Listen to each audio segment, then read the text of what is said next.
नमस्कार दोस्तों, कैसे हैं आप सब लोग। मैं सचिन आप सबका आपके अपने YouTube channel math by Sachin sir में स्वागत कर रहा हूं। उम्मीद कर रहा हूं कि काफ़ी अच्छे तरीके से होंगे और बेहतर तरीके से होंगे और आप सबकी पढ़ाई भी बहुत ही जो है अच्छी चल रही होगी, इसमें कोई दो राय नहीं होगी। जैसा कि समय आप सबको मालूम है कि सीटेट का फॉर्म आ चुका है, आप लोग उसे भर दीजिए और एसएससी जीडी का भी जो फॉर्म है उसको भी, क्योंकि आने वाले समय में आपको एसएससी जीडी मिलेगा और सीटेट भी मिलेगा और भी कई सारे एग्ज़ाम आपको मिलेंगे। ठीक है, तो इन्हीं एग्ज़ामों को हम लोग ध्यान में रख के जो है इस वक्त पढ़ाई करेंगे कि हर एग्ज़ाम में हर बच्चे को ये चीज़ें मिले। तो आज हम लोग जो है नंबर सिस्टम शुरू करेंगे। नंबर सिस्टम के बारे में जानेंगे कि नंबर सिस्टम क्या होता है, नंबर सिस्टम में क्या क्या चीज़ पढ़ना है हमको और क्या नहीं पढ़ना है, किस एग्ज़ाम में कितना आएगा और किस एग्ज़ाम में कितना नहीं आएगा, ये भी जानना बहुत ज़रूरी है। ठीक है दोस्तों, तो शुरू करें फिर हम लोग नंबर सिस्टम को। चलिए, नंबर सिस्टम की बात करते ही हमारे जो दिमाग में एक बात आनी चाहिए कि जो नंबर सिस्टम है आखिरकार नंबर से ही पता चल रहा है कि यानी ये जो है नंबरों का एक सिस्टम है, नंबरों का एक खेल है, यानी यहाँ पर हमें नंबर से खेलना है। अच्छा, नंबर यानी संख्या, संख्या संख्या कैसे बनेगी ये भी जानना जरूरी है कि संख्या क्या। तो संख्या से पहले क्या अंक होता है, संख्या से पहले क्या होता है अंक। तो सबसे पहले आपको संख्या पढ़ने से पहले ये जानना होगा कि अंक क्या होता है। ठीक है, अंक यानी डिजिट, अंक यानी डिजिट।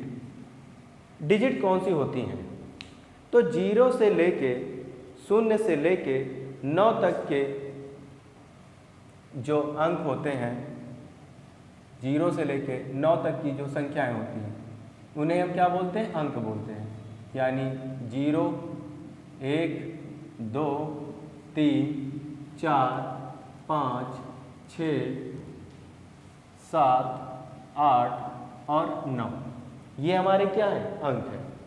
ये क्या है, हमारे अंक। और अंकों को मिलाकर ही संख्याएं बनती हैं। इन्हीं 0 से लेके 9 अंकों को मिलाकर हम लोग संख्याएं बनाते हैं, छोटी संख्याएं, बड़ी संख्याएं और बहुत बड़ी संख्याएं। गणना करने में जो हमारी मदद करते हैं वो अंक करते हैं। किसी भी चीज़ की अगर हमें गणना करना है तो उससे पहले हमें अंकों का ज्ञान होना चाहिए कि अंक क्या होते हैं। अंकों के मेल से ही क्या बनती हैं, संख्याएं बनती हैं। संख्याएं यानी नंबर जो कि अनंत होती हैं। संख्याएं क्या होती हैं, अनंत होती हैं। अगर हम पूछें कि संख्याएं कितनी होती हैं तो आप कहेंगे सर संख्याएं जो है वो अनंत होती हैं। संख्याएं क्या होती हैं, अनंत होती हैं। ठीक है, अब ये बात समझ में आ गई कि अंक क्या होते हैं। अंक 0 से 9 तक होते हैं। अंकों के प्रयोग से ही हम संख्याएं बनाते हैं और संख्याएं अनंत होती हैं, इनकी कोई लिमिट नहीं है, ना आदि ना अंत। ठीक है, चलिए अब हम ये देखते हैं कि संख्या पद्धति में हमको पढ़ना क्या क्या है, यानी संख्या पद्धति यानी संख्या। ठीक, तो संख्या की अगर बात करें कि जो संख्या है आपका, जो नंबर है, जो संख्या आपको पढ़ना है, संख्या पद्धति जो नंबर सिस्टम आपको पढ़ना है, तो सबसे पहले ये जानना है कि इसमें कितने पार्ट्स हमको पढ़ने हैं। तो एक तो होता है आपका वास्तविक संख्या यानी नंबर, नंबर। एक होता है आपका वास्तविक संख्या, वास्तविक संख्या यानी रियल नंबर। क्या होता है, रियल नंबर। दूसरा इसी में आप पढ़ेंगे काल्पनिक नंबर, काल्पनिक संख्या, काल्पनिक संख्या। काल्पनिक संख्या इमेजिनरी नंबर। ठीक है, थोड़ा कोल्ड हो गया है इस वक्त जो है, इस वजह से दिक्कत हो रही है।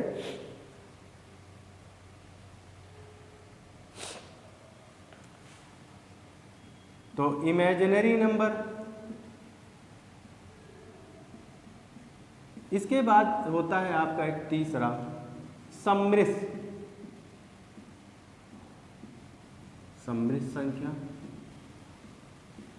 यानी कॉम्प्लेक्स नंबर। ठीक है, क्या होता है? Complex number. ठीक है, तो यानी संख्या में आपको तीन चीजें पढ़नी है, एक वास्तविक संख्या, एक काल्पनिक संख्या और एक क्या होता है? कॉम्प्लेक्स नंबर यानी सम्मिश्र संख्या। ठीक है, चलिए पहले मैंने सोचा था इसकी पीडीएफ जो है प्रोवाइड करा दूं, लेकिन फिर मैंने कहा चलिए कि मैं खुद ही आता हूं और कोशिश करूंगा कि अब थोड़ा धीरे धीरे आपको ऑनलाइन चीज़ें मिलने लगें। क्लासेस इतनी ज़्यादा ऑफलाइन में ही हो जाती हैं कि टाइम नहीं मिल पाता, फिर भी जब टाइम मिलता है तो आया जाता है। और मैं आपको ये भी बता दूं कि हमारे यहाँ इस वक्त जो है सचिन क्लासेस, टॉपर इंस्टीट्यूट या टॉपर एकेडमी में एसएससी जीडी का बैच बने हैं और एसएससी जीडी में उन बच्चों को भी ध्यान में रखा गया है जिनको फाइनेंशियल प्रॉब्लम है। तो एसएससी जीडी की पूरी मैथ जो ऑनलाइन प्राइस में जो आपको पढ़ने को मिलता है वही आपको ऑफलाइन क्लास में मिलेगा, यानी 499 रुपए में आपको एसएससी जीडी की पूरी मैथ पढ़ने को मिलेगी। किसके द्वारा? मेरे ही द्वारा, हम ही पढ़ाएंगे, कोई दूसरी फैकल्टी नहीं पढ़ाएगी। तो जिन बच्चों को ऑफलाइन क्लासेस में एसएससी जीडी का बैच ज्वाइन करना है तो वो जितनी जल्दी हो सके ज्वाइन कर लें, क्योंकि इसमें सीटें लिमिटेड हैं। नहीं तो फिर अगर बाद में आएंगे तो जो अदर बैचों की फ़ीस होगी आपको वही पे करनी पड़ेगी, फिर 499 रुपीज़ में आपको मैथ नहीं मिलेगी। यानी आप इस बात को समझ रहे हैं कि 499 में आपको ऑफलाइन क्लासेस में पूरी मैथ पढ़ाएंगे एसएससी जीडी की हम। ठीक है, और बैच टाइमिंग अभी जो ये बैच चल रहा है वो 11 बजे से चल रहा है। तो अगर आपको ज्वाइन करना है तो आप जो है 11 बजे से ज्वाइन कर सकते हैं। एसएससी जीडी का बैच 499 रुपये में पूरी मैथ आपको पढ़ने को मिलेगी। ठीक, आइए अब हम वास्तविक संख्या की बात करें, काल्पनिक संख्या की बात करें, सम्मिश्र संख्या की बात करें। अब देखिए हमारे जो सिलेबस में वास्तविक संख्याएं जो होती हैं ये -इनफाइनाइट से लेके +इनफाइनाइट तक होती हैं। वास्तविक संख्याएं -इनफाइनाइट से लेके +इनफाइनाइट तक चलती हैं। काल्पनिक संख्याएं जो होती हैं, काल्पनिक संख्याएं जैसे कि √-7 अगर हम लिख दें तो इसको क्या लिखा जा सकता है? √7 गुणे -1, तो इसको और क्या लिख सकते हैं कि √7 और -√1 को मैं बाहर कर दूं, इसी का मान जो होता है वो आई होता है। क्या होता है? आई होता है। आई को क्या बोलते हैं? आयोटा। आई को क्या बोलते हैं? आयोटा। तो यानी जिसके साथ आई लगा होगा वो क्या होगा? काल्पनिक संख्या होगी। सम्मिश्र संख्या जो होती है वास्तविक संख्या और काल्पनिक संख्या का मेल होता है। सम्मिश्र संख्या जो होती है वास्तविक संख्या और काल्पनिक संख्या का मेल होता है। जैसे अगर हम कहें a + ib, तो a क्या हो जाएगी? हमारी वास्तविक संख्या हो जाएगी यानी रियल नंबर, और b हमारी जो हो जाएगी वो काल्पनिक संख्या हो जाएगी। क्या हो जाएगी? काल्पनिक संख्या हो जाएगी। ठीक, जैसे अगर हमने कहा 2 + 3i, 2 + 3i, मतलब i जिसके साथ भी लगा होगा, आयोटा जिसके साथ भी लगा होगा वो काल्पनिक हो जाएगा। क्या हो जाएगा? काल्पनिक हो जाएगा। तो यानी हमने कहा ठीक है, सम्मिश्र जो होता है वास्तविक और काल्पनिक संख्याओं का मेल होता है। अब ये तो आपने जान लिया कि संख्या में आपको नंबर्स में वास्तविक संख्या, काल्पनिक संख्या और सम्मिश्र संख्या था। अब जो आपको एग्जाम में पूछा जाएगा वो सिर्फ और सिर्फ वास्तविक संख्या पूछा जाएगा। काल्पनिक जो है आपके सिलेबस में नहीं है और ये भी आपके सिलेबस में नहीं है। चाहे टेट के बच्चे हों, सीटेट के बच्चे हों या किसी भी अदर एग्जाम के बच्चे हों, उनको जो है केवल और केवल वास्तविक संख्या के बारे में ही पढ़ना है। यहाँ तक बात क्लियर हो गई? क्या पढ़ना है? केवल वास्तविक संख्याओं के बारे में पढ़ना है। ठीक, अब अगर हम बात करें कि वास्तविक संख्या तो वास्तविक संख्या जो हमें पढ़ना है इसमें भी आपके पार्ट्स होंगे, यानी वास्तविक संख्या के दो पार्ट्स यहाँ हो जाएंगे। एक हो जाएगा आपका पूर्णांक इंटीजर और दूसरा हो जाएगा दशमलव। दूसरा क्या हो जाएगा? दशमलव रूप यानी डेसिमल पद्धति। ठीक है, यानी मैंने कहा कि वास्तविक संख्या के दो पार्ट्स हो जाएंगे, एक पूर्णांक इंटीजर्स और दूसरा क्या हो जाएगा? दशमलव यानी डेसिमल।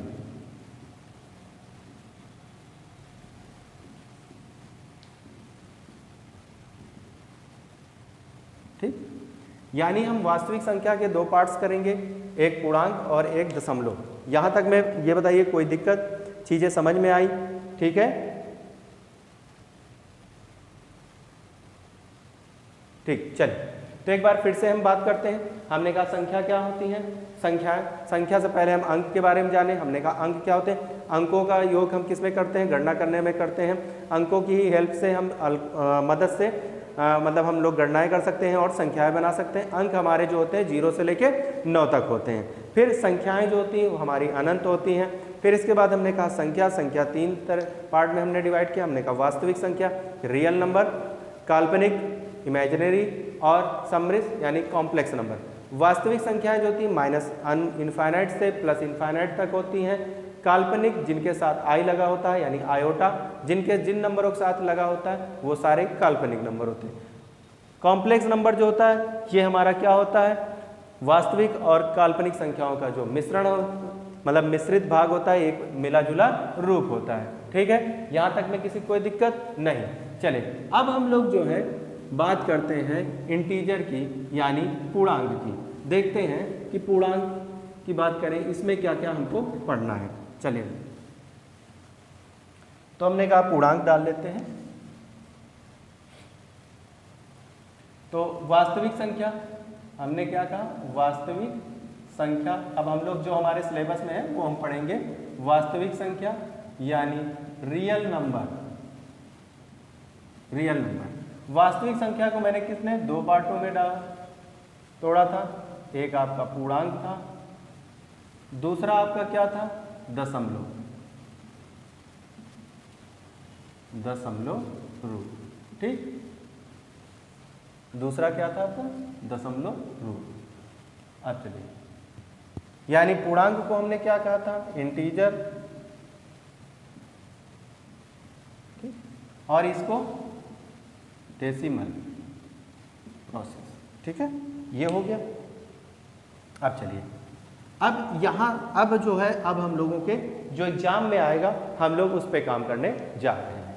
ठीक है, अब चलिए दशमलव की बात करें तो दशमलव आपका दो तरह का होता है,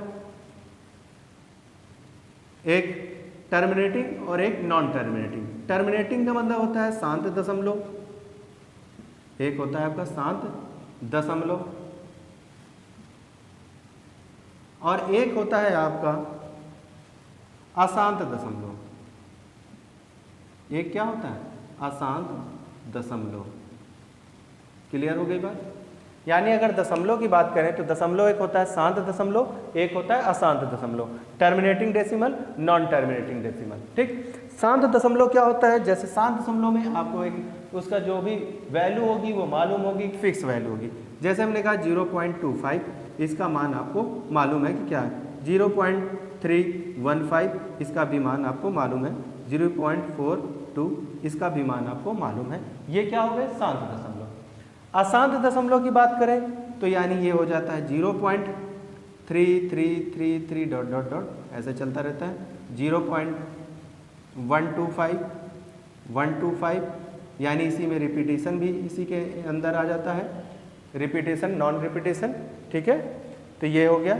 तो 0.432 इस तरह से ये अशांत दशमलव है। ठीक है, ये क्या है? अशांत दशमलव।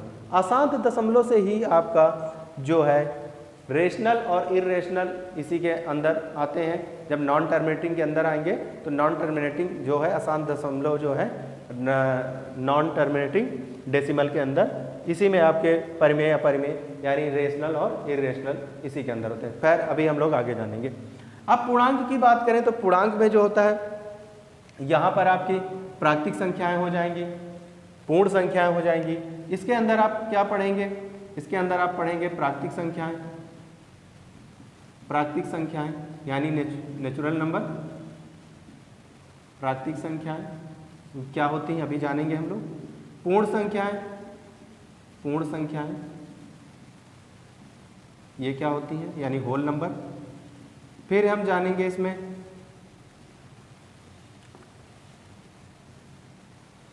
भाज्य, अभाज्य, सम, विषम, बहुत सारे हैं। तो इस तरह से तो इससे अच्छा है कि हम लोग इस पर काम करना ही शुरू कर दें, ज़्यादा सही रहेगा कि प्राकृतिक संख्याएं, पूर्ण संख्याएं, फिर उसके बाद पूर्णांक संख्याएं। ठीक है, तो पूर्णांक संख्याएं,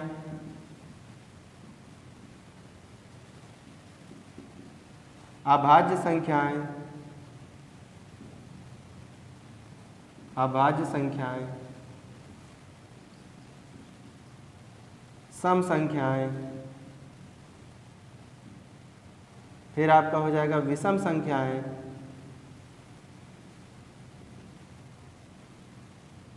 और यही इधर ही जो है परिमेय अपरिमेय भी हम इधर ही डाल देंगे।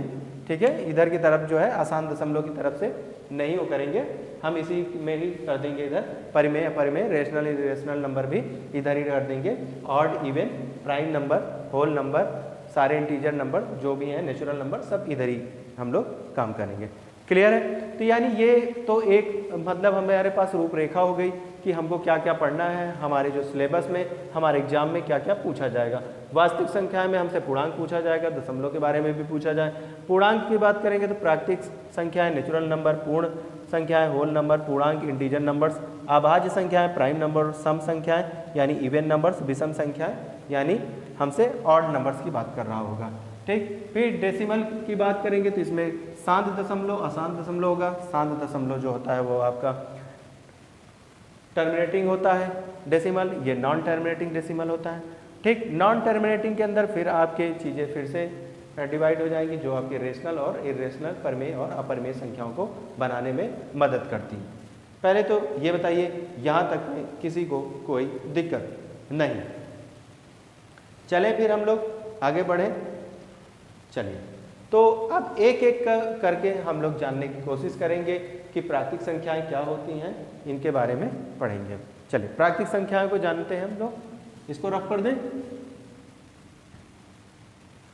एक एक चीज़ को मतलब हम लोग यहाँ पर पढ़ेंगे, हर एक पॉइंट पे काम करेंगे जो हमारे एग्जाम के पॉइंट ऑफ व्यू से इम्पोर्टेंट है। चलिए, अब हम लोग यहाँ पर बात करते हैं। पहला हमने क्या डाला था, प्राकृतिक संख्याएं। तो यानी हमने कहा चलिए हम लोग प्राकृतिक संख्याएं की बात करते हैं कि प्राकृतिक संख्याएं यानी नेचुरल नंबर।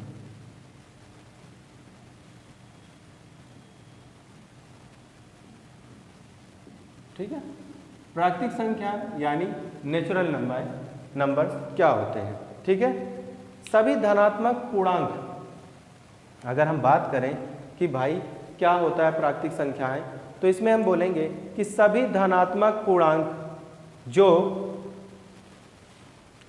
हम गणना करने में यूज करते हैं वो क्या होती हैं, यानी सभी धनात्मक पूर्णांक संख्याएं प्राकृतिक संख्याएं होती हैं। सभी धनात्मक मतलब जितनी धनात्मक संख्याओं का यूज हम गणना करने में करेंगे वो क्या होती हैं, प्राकृतिक संख्याएं। चलिए तो देखते हैं यहाँ से। तो हमने कहा कि आप लिख सकते हैं कि सभी धनात्मक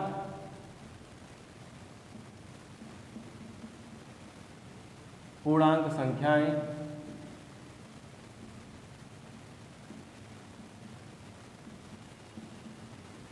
प्राकृतिक संख्याएं होती हैं।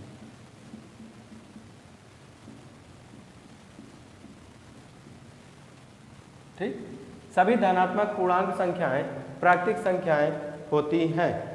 सबसे छोटी प्राकृतिक संख्या कौन सी होती है बताइए मुझे आप लोग। सबसे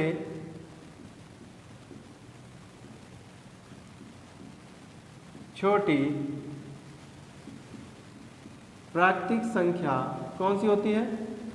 सबसे छोटी प्राकृतिक संख्या 1 होती है। ठीक है, फिर अगर हम कहें कि सबसे बड़ी प्राकृतिक संख्या बताइए आप लोग, बोलिए। सबसे बड़ी प्राकृतिक संख्या कोई नहीं होती। ठीक है, कोई नहीं होती है।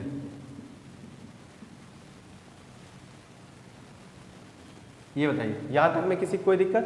यानी हमने कहा सबसे छोटी प्राकृतिक संख्या 1 होती है और सबसे बड़ी प्राकृतिक संख्या कोई नहीं होती। अब इसको n 1 2 3 4 5 जितनी यानी पॉजिटिव वैल्यू हैं ये सब, तो ये हमारी क्या होंगी? ये हमारी प्राकृतिक संख्याएं होंगी, नेचुरल नंबर होंगी। तो ये बताइए, इसमें किसी को कोई दिक्कत? अभी तक में प्राकृतिक संख्याएं यानी नेचुरल नंबर वे सभी धनात्मक संख्याएं जो पूर्णांक हैं, या वे सभी पूर्णांक जो धनात्मक हैं वो प्राकृतिक संख्याएं कहलाती हैं। एकदम आसान से अपने लैंग्वेज में।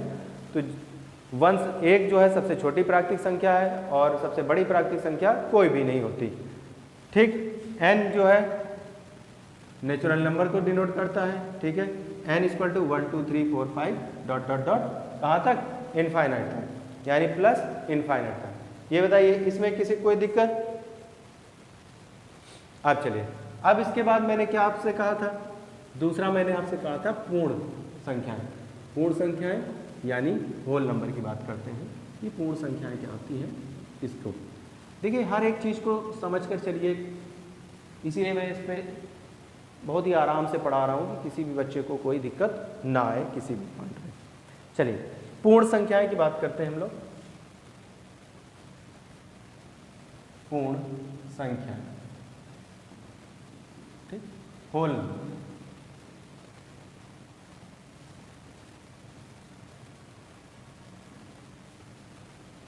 ठीक, पूर्ण संख्याएं यानी होल नंबर।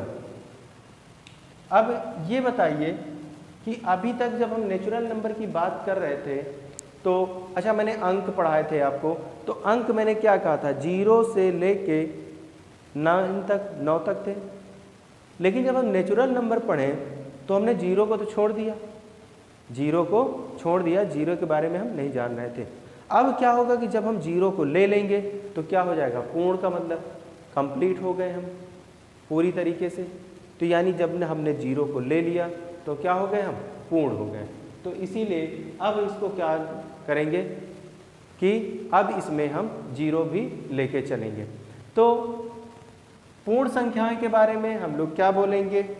जिसमें सभी प्राकृतिक संख्याएं और संख्या शून्य भी शामिल हो। पूर्ण संख्याएं क्या होंगी? सभी प्राकृतिक संख्याएं और उसमें शून्य भी अगर शामिल हो जाता है तो वो पूर्ण संख्याएं कहलाती हैं। ठीक है, तो हम कहेंगे सभी, देखिए कोल्ड हो रखा है और कोल्ड में पढ़ाने में बड़ी दिक्कत होती है। सभी प्राकृतिक संख्याएं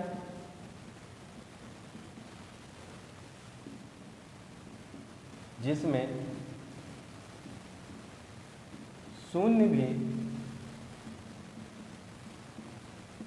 शामिल हो पूर्ण संख्याएं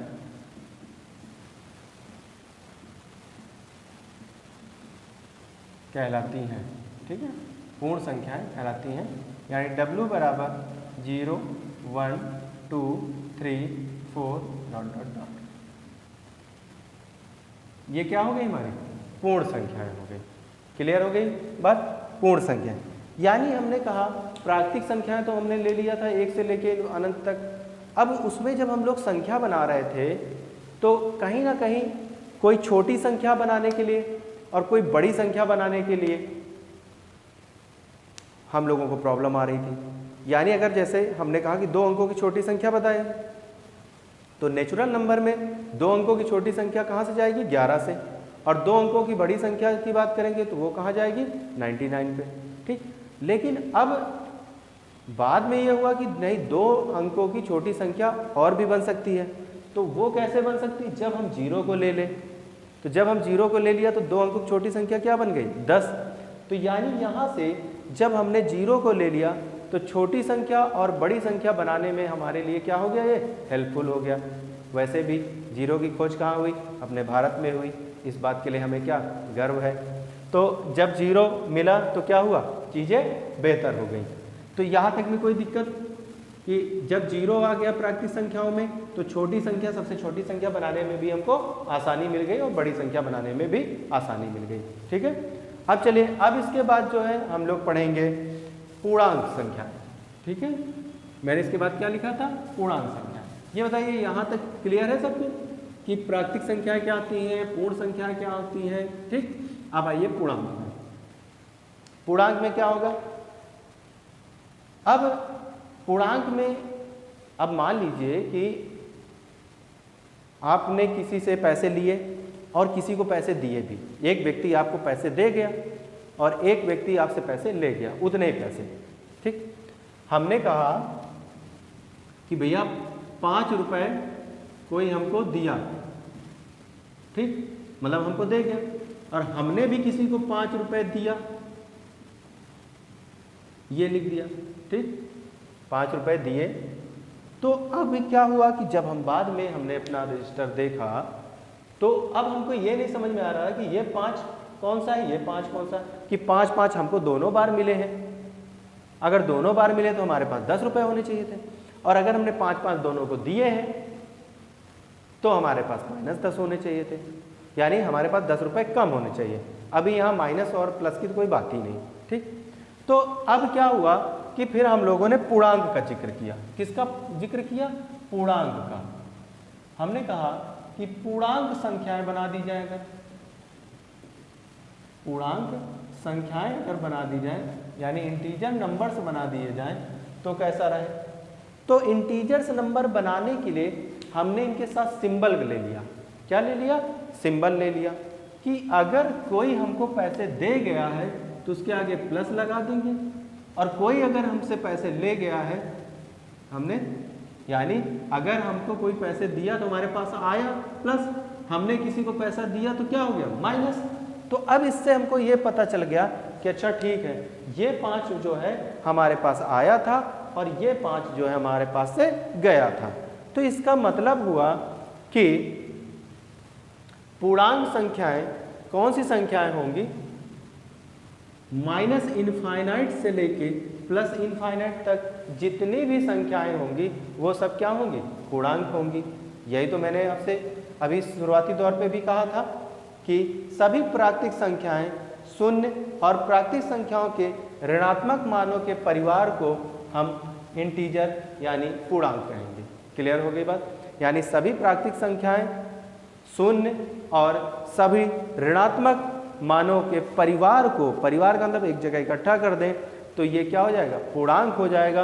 और पूर्णांक हो जाएगा तो पूर्णांक जो है माइनस इनफाइनाइट से -3, -2, -1, 0, +1, +2, +3 और dot dot dot dot minus से प्लस इनफाइनाइट तक जितनी भी संख्याएं होंगी ये सब क्या होंगी, पूर्णांक होंगी। यहाँ तक बताइए, ठीक है। पूर्णांक क्या हो जाएंगे, माइनस इनफाइनाइट से लेके प्लस इनफाइनाइट तक जितनी भी संख्याएं होंगी ये सब पूर्णांक होंगी। ठीक, आगे बढ़ते हैं। अब इसके बाद जो है हम लोग अभाज्य संख्याएं लेते हैं। ठीक है, अभाज्य संख्याएं, अभाज्य संख्याएं यानी प्राइम नंबर। क्या लेंगे, प्राइम नंबर। अभाज्य संख्याएं यानी प्राइम नंबर। अब देखिए नाम से ही लग रहा है अभाज्य, यानी किसी से भाग ना हो। तो अभाज्य का मतलब क्या होता है, जो स्वयं से भाग हो और एक से भाग हो, वो क्या है, अभाज्य। जो स्वयं से भाग हो और एक से भाग हो वो सभी संख्याएं क्या होंगी, अभाज्य होंगी। क्लियर हो गई बात यहां तक में।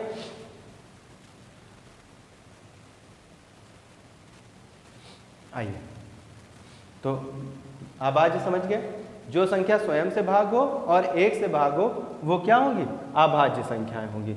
अब जैसे कि अभाज्य संख्या में दो फैक्टर होने भी जरूरी है। हम कैसे जानेंगे कि कौन सी अभाज्य है कौन सी नहीं अभाज्य है? जिस संख्या के 2 फैक्टर हों, कितने हों?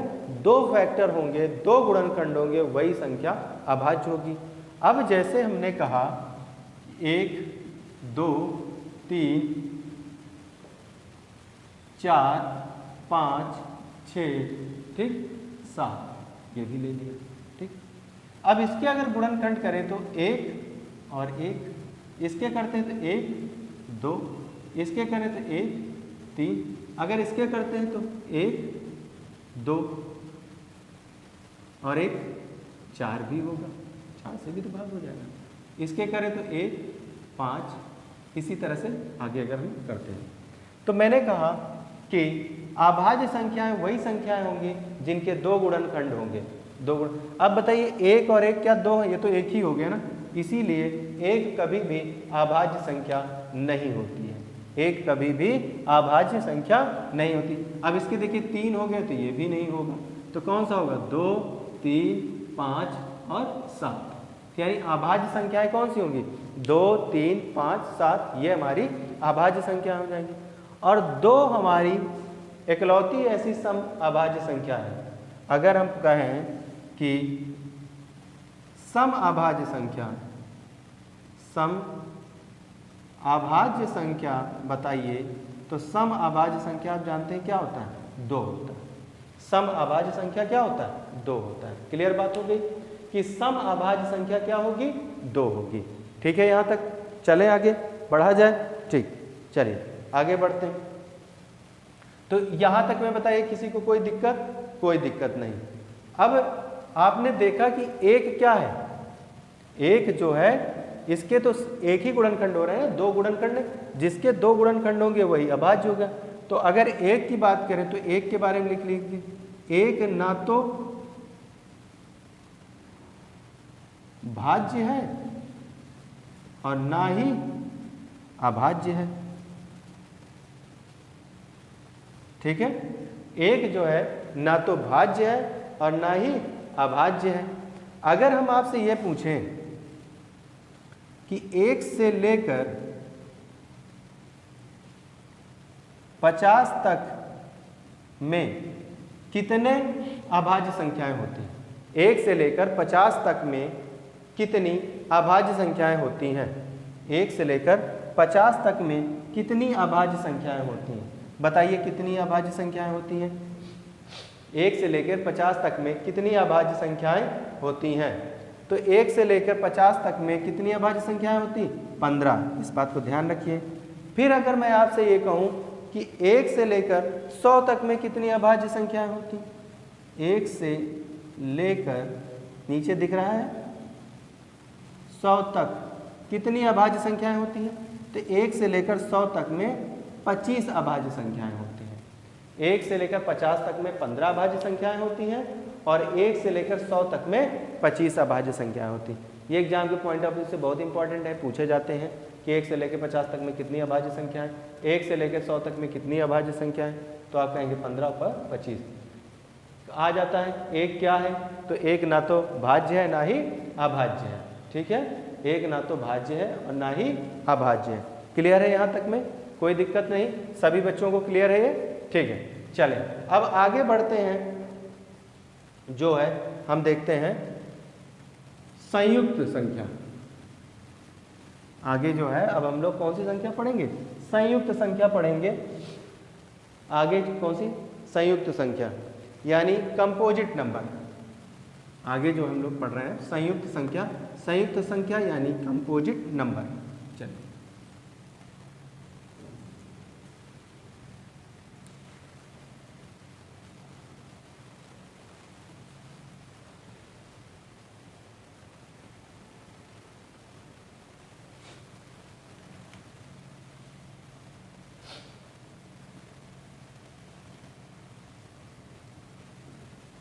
संयुक्त संख्या। अभाज्य में क्या था? अभाज्य में मैं इसीलिए कॉर्नर की तरफ चल रहा हूं कि इधर साइड हो सकेगा तो बाद में इसी की थ्योरी जो है इधर आपको डिस्प्ले हो जाएगी, इसलिए मैं थोड़ा सा इधर की तरफ नहीं आ रहा हूँ, ज़्यादातर उधर किनारे की तरफ जा रहा हूँ कि इधर की तरफ का स्पेस खाली रहेगा तो बाद में आपको जो है इधर थ्योरी जो है शो हो जाएगी। ठीक है, चलिए संयुक्त संख्या की बात करें अगर हम, तो संयुक्त संख्या, अच्छा इससे पहले हम लोग अभी अभाज्य पढ़े, तो अभाज्य में आप कैसे पहचान रहे थे, जब किसी संख्या के दो गुणनखंड होंगे तो वो संख्या अभाज्य होगी। अब अगर संयुक्त संख्या की बात करें तो संयुक्त संख्या का क्या है कि वह संख्या संयुक्त संख्या होगी जिसके दो से ज्यादा गुणनखंड हो। वह संयुक्त संख्या कौन सी संख्या होगी, वह संख्या संयुक्त संख्या होगी जिसके दो से ज्यादा गुणनखंड होंगे। ठीक है, लिख देता हूं, वह संख्या संयुक्त संख्या होगी जिसके दो से ज्यादा गुणनखंड होंगे। दो से ज्यादा क्या होंगे, गुणनखंड होंगे। ठीक, अब देखिए एक तो ना तो भाज्य है ना अभाज्य, दो क्या है, एक सम भाज्य संख्या है, तीन क्या है, वह भी एक अभाज्य संख्या है। ठीक, तो फिर भी मैं लिख देता हूं कि अगर मैंने कहा 1 2 3 4 5 6 7 ऐसे, तो अब यहाँ देखिए इसके अगर हम फैक्टर करते हैं तो इसके तो एक ही फैक्टर मिलते हैं, इसके दो फैक्टर मिलते हैं तो ये तो अभाज्य हो गया, इसके भी दो ही फैक्टर मिलते हैं तो ये भी अभाज्य हो गया। ठीक, इसके कहें 1 2 और ये 4 से भाग हो रहा है, ये 1 और 5 से होगा, ये 1 से भी होगा, 2 से भी होगा, 3 से भी होगा, 6 से भी होगा, ये 1 से और 7 से होगा। ठीक, अब जिन जिन के ये तो इसके तो बारे में बात ही नहीं करना, ये क्या है, अभाज्य संख्या है, ये भी अभाज्य संख्या, ये भी अभाज्य और ये भी अभाज्य। संयुक्त संख्या क्या कहती है कि जिसके दो से ज्यादा गुणनखंड होंगे वह संयुक्त संख्या होगी। तो अब देखिए 4 के कितने गुणनखंड मिले, 1 2 3, 4 के 3 गुणनखंड मिले तो 2 से ज्यादा हुआ। तो यानी अगर हम बात करें कि सबसे छोटी संयुक्त संख्या कौन सी होगी, तो सबसे छोटी संयुक्त संख्या, सबसे छोटी संयुक्त संख्या कौन सी होगी, 4 होगी। सबसे छोटी संयुक्त संख्या की अगर बात करें तो सबसे छोटी संयुक्त संख्या 4 होगी, फिर उसके बाद 6 होगी, ठीक है, फिर 8 होगी, इस तरह से चीजें बढ़ती चली जाएंगी। तो ये बताइए इसमें कोई दिक्कत, संयुक्त संख्या में जिसके दो से ज्यादा गुणनखंड होंगे वो संयुक्त संख्या होगी, और सबसे छोटी संयुक्त संख्या अगर कोई है तो वो कौन सी है, 4 है। सबसे छोटी संयुक्त संख्या कौन सी है, 4 है। ठीक है, चलिए बहुत अच्छी बात है।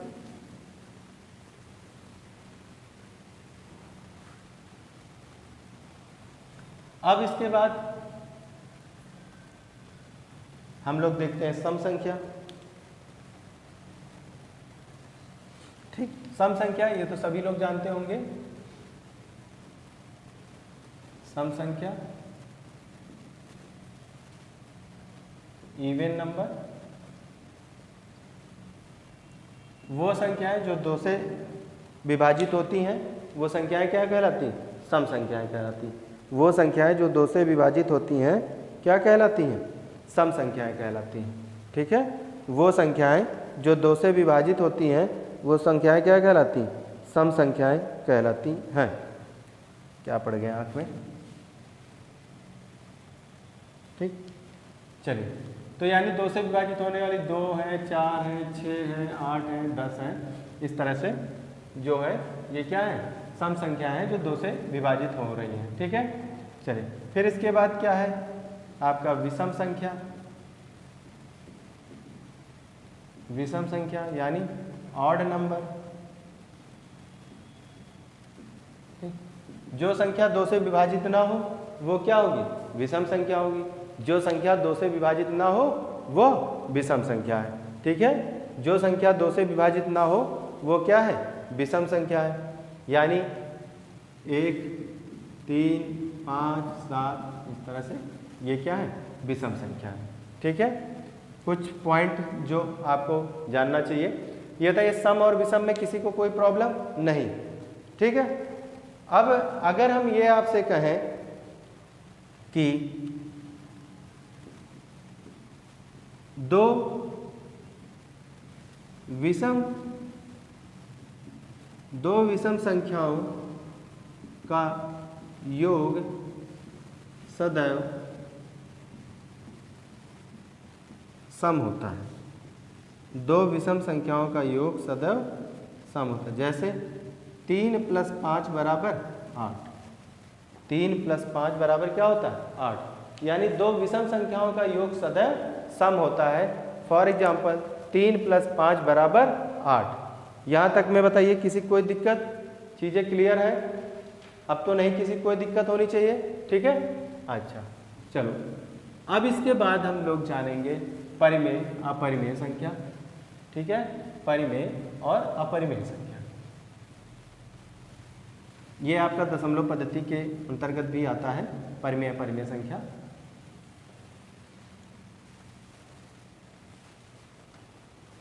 परिमेय संख्या रेशनल नंबर,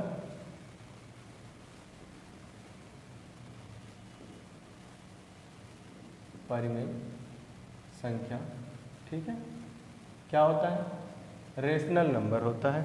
ठीक है, परिमेय संख्या क्या होता है, रेशनल नंबर होता है। ठीक है, परिमेय संख्या के बारे में अगर हम बात करें तो परिमेय संख्या भिन्न का वह रूप,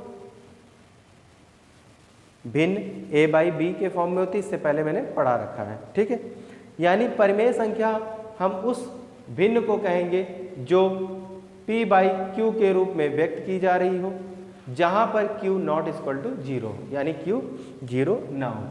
यानी परिमेय संख्या को अगर हम p/q के रूप में व्यक्त कर रहे हैं और q ≠ 0 हो तो वो क्या होगी, परिमेय संख्या होगी। ठीक, सभी प्राकृतिक संख्याएं क्या हैं, एक परिमेय संख्या है।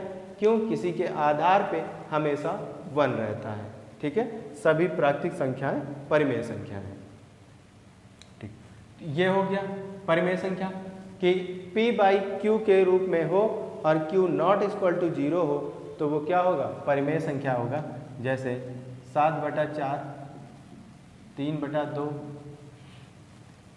ठीक है, 22/7 पाई का मान होता है। तो अगर 22/7 की बात करेंगे तो ये क्या होगा, परिमेय संख्या होगा। लेकिन अगर पाई के सिंबल की बात करेंगे तो वो एक अपरिमेय इरेशनल नंबर होगा। अपरिमेय संख्या, अपरिमेय संख्या यानी इरेशनल नंबर। ठीक है, अपरिमेय संख्या इरेशनल नंबर वे सभी संख्याएं जो परिमेय नहीं है वो सभी संख्याएं अपरिमेय कहलाएंगी। वे सभी संख्याएं जो परिमेय नहीं है अपरिमेय कहलाएंगी। ठीक है, पाई जो है एक अपरिमेय है। अगर हम पाई की बात करें तो पाई क्या है, पाई क्या है, अपरिमेय संख्या है। ठीक, जिसकी वह एग्जैक्ट वैल्यू नहीं निकाल सकते। √5, √7 ये सब क्या है, अपरिमेय संख्या। √4 क्या है, परिमेय संख्या है। √36 क्या है, परिमेय संख्या है। क्लियर हो गई बात कि √4 क्या है, परिमेय संख्या, √36 परिमेय संख्या है, √2 अपरिमेय संख्या है, √5 अपरिमेय संख्या है, √7 भी क्या है, अपरिमेय संख्या है। यहाँ तक में बताइए किसी को कोई दिक्कत, किसी भी पॉइंट पर मैंने एक एक पॉइंट जो है आपको क्लियर कर दिया है जो आपके एग्जाम के पॉइंट ऑफ व्यू से आएगा। टेट सीटेट के लिए बहुत इंपॉर्टेंट है। सीटेट का फॉर्म आ चुका है, आप लोग सीटेट का फॉर्म भर दीजिए और पढ़ाई अच्छे से करिए और अच्छे मार्क्स लेकर आइए, जिससे कि आगे नेक्स्ट एग्ज़ाम जब भी आपका सुपर टेट हो तो उसमें आपको हेल्पफुल रहे। ठीक है, तो जिन बच्चों को ऑफलाइन क्लासेस करनी हो और एसएससी जीडी का बैच चल रहा है, एसएससी का भी बैच चल रहा है और सीटेट का भी बैच चल रहा है, मतलब सारे बैचेस चल रहे हैं। और आपको अगर इंडिविजुअली मैथ भी पढ़ना है तो भी आ सकते हैं और इंडिविजुअली मैथ केवल मैथ पढ़ के भी जा सकते हैं। मैथ के बैचेस भी चल रहे हैं, केवल मैथ के बैचेस भी चल रहे हैं। जिन बच्चों को केवल मैथ पढ़ना है मुझसे, वो भी मतलब अवेलेबल है बैचेस। तो एसएससी जीडी के लिए जो है हम लोगों ने सबने ये सोचा कि बहुत दिनों बाद बच्चों को मौका भी मिल रहा है और चीज़ें जो हैं, काफ़ी बच्चों को फाइनेंशियल प्रॉब्लम होती है जो गांव घर से बच्चे आते हैं, तो ये देखते हुए हम लोगों ने 499 में ही एसएससी जीडी के लिए पूरी मैथ के लिए बैच लॉन्च किया है कि 499 में एसएससी जीडी की पूरी मैथ पढ़ाई जाएगी और बेहतरीन तरीके से पढ़ाया जाएगा और आपके अच्छे मार्क्स भी दिलाए जाएंगे। आपको पढ़ाया जाएगा, आपका टेस्ट होगा प्रॉपर, आपके नोट्स बनवाए जाएंगे, आपको हैंड रिटन नोट्स भी मिलेंगे, हर चीज़ मतलब आपको मिलेगी। किसी भी जगह पे आपको कोई प्रॉब्लम नहीं होगी। ये मत सोचिएगा कि 499 रुपये में मतलब ले रहे हैं तो हो सकता है कि चीज़ें बढ़िया ना हो, ऐसा कुछ नहीं, ये दिमाग में मत लाइए। क्योंकि बहुत से लोगों को माइंड में आ जाता है कि 499 रुपये में पूरी मैथ पढ़ाई दे रहे हैं, क्या बात है। तो अगर हम आपका भला भी करना चाह रहे हैं तो उसको गलत तरीके से ना देखें, निगेटिविटी लाना सही नहीं है, पॉजिटिव पॉइंट से देखें कि ऐसा क्यों किया जा रहा है। बाकी फिर अगर आपको इतना ही है तो फिर अदर बैच में आइए, उससे ज़्यादा पे करिए फिर। ठीक है दोस्तों, ठीक है। तो इसके आगे का हम लोग फिर कंटिन्यू करेंगे, नेक्स्ट वीडियो में आगे बढ़ेंगे और नंबर सिस्टम को कोशिश पूरी रहेगी कि ख़त्म किया जाए। ठीक है दोस्तों, ठीक है। जय हिंद।